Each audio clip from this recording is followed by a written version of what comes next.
हम ट्वीट को डिलीट कराकर या अपनी मीडिया का मुंह दबाकर केवल अपने देश में अपना कंधा ऊंचा कर सकते हैं, लेकिन जब वही बातें जब विदेशी मीडिया में जाती है तो बहुत शर्म लगता है कि जिसे कहा जाता था मुस्कुराइए आप लखनऊ में हैं, उसके शमशान घाट का फोटो अमेरिका के द वाशिंगटन जो न्यूयॉर्क टाइम्स में पूरे फ्रंट लाइन में छापा जाता है। भारत की यह तस्वीर पूरी दुनिया को दिखा दिया गया यहाँ पर, और ये हमारे देश की तरह अखबार नहीं है, इसे वेल प्रतिष्ठित अखबार माना जाता है। यहाँ पर पूरी दुनिया में एक चीज का क्रिटिसाइजम हो रहा है कि भारत अति आत्मविश्वास में चुनाव की रैलियों में त्योहारों में जो बिना नियम का पालन किए हुए जो धड़ल्ले से नियम कानून की धज्जियां उड़ाई गई, उसी का नतीजा है ये जो सेकेंड वेव आई है सुनामी की तरह। देखिए ये सेकेंड वेव आई जरूर तेज है, अब काम की बात करते हैं, ये सेकेंड वेव जाएगी भी बहुत तेज, लेकिन आपको 15 से 20 मई याद रखिएगा, ये डेट बड़ी खतरनाक है। इस बीच आप लोग देखिएगा भारत में पर डे 6 लाख से ज्यादा मरीज मिलने लगेंगे, क्योंकि इस बीच तक हम लोग के पास इंफ्रास्ट्रक्चर है ही नहीं है।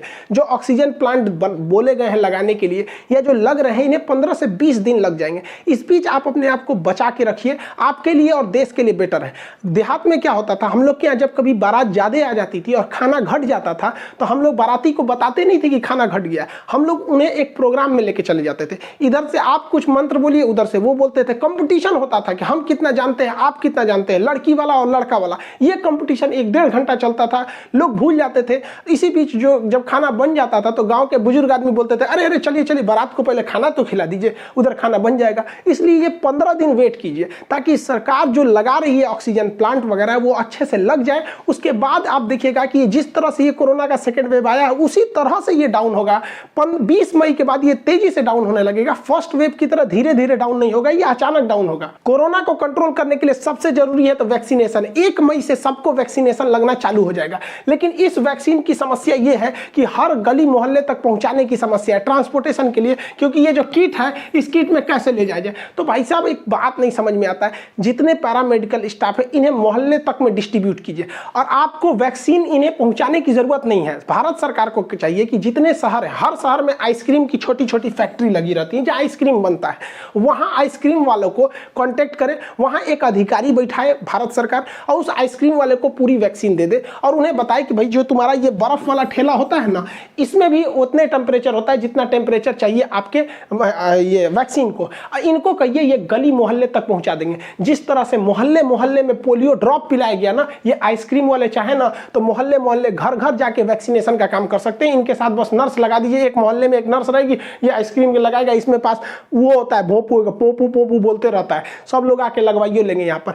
अब बताइए गर्मी का दिन आ रहा है, ये बेचारे उम्मीद में थे कि हमारा रोजगार मिलेगा, तो भारत सरकार इनका रोजगार भी नहीं ले सकती। इनसे सहयोग लीजिए और इनको जो दिहाड़ी के हिसाब से जो सैलरी बनता है वो हिसाब से दे दीजिए, इनका रोजगार भी नहीं जाएगा। इससे क्या है कि हमारा देश और देशवासी दोनों खुश रहेंगे। हमें रोजगार बहुत चला गया लोगों का यहाँ पर, तो गवर्नमेंट सोच रही कि हम कैसे ले जाएंगे गली गली तक वैक्सीनेशन को, कैसे ले जाएंगे। आप देखिए ना, भारत जुगाड़ का देश है, यहाँ जुगाड़ पे पूरा देश टिका है। जो यहाँ का जुगाड़ नहीं सीखा वो क्या सीखा।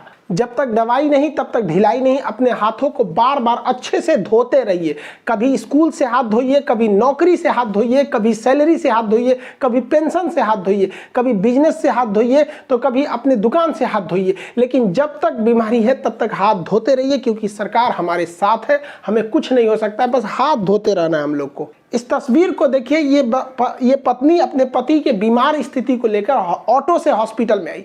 हॉस्पिटल में ऑक्सीजन की कहीं भी व्यवस्था न होने की वजह से बेचारी कहीं भी फोन लगाती रह गई, कोई रिस्पांस करने वाला नहीं था।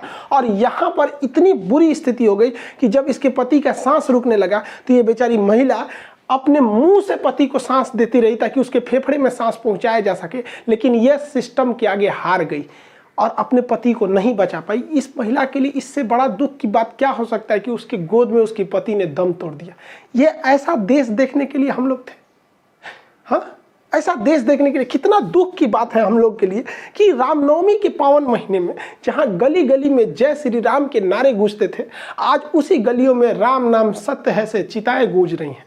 रमजान के मुकद्दस महीने में जब लोग खरीदारी करने ईद की खुशियों से निकलते थे, आज वही लोग ईद के कपड़े नहीं बल्कि कफन खरीदने के लिए निकल रहे हैं। हम सब बहुत लड़ा करते थे हिंदू मुस्लिम के लिए, आज न हिंदू खतरे में है न मुसलमान खतरे में, ये दोनों खतरे के बाहर आ गए हैं। लेकिन अफसोस की बात है ये दोनों सांस नहीं ले पा रहे हैं। गुजर रही है जिंदगी एक ऐसे मुकाम से, अपने ही दूर हो रहे हैं जरा सी जुकाम से। सारी कायनात में एक कातिल बीमारी की हवा हो गई। वक्त ने ऐसा सितम ढाया कि दूरियां ही अब दवा हो गई। आप सभी से हाथ जोड़कर निवेदन है कि केवल 15 से 20 मई तक अपने आप को बचा के रखिए। उसके बाद ये सेकेंड वेव धीरे धीरे डिक्लाइन होगा और फिर से भारत वैसे ही मुस्कुराएगा। लेकिन थोड़ा सा होता क्या है कि बुरा वक्त बड़ा देर से कटता है, लेकिन क्या कीजिएगा, रात कितनी भी बड़ी हो, सुबेरे होने से नहीं रोक सकती है। मिलेंगे नेक्स्ट क्लास में। जय हिंद।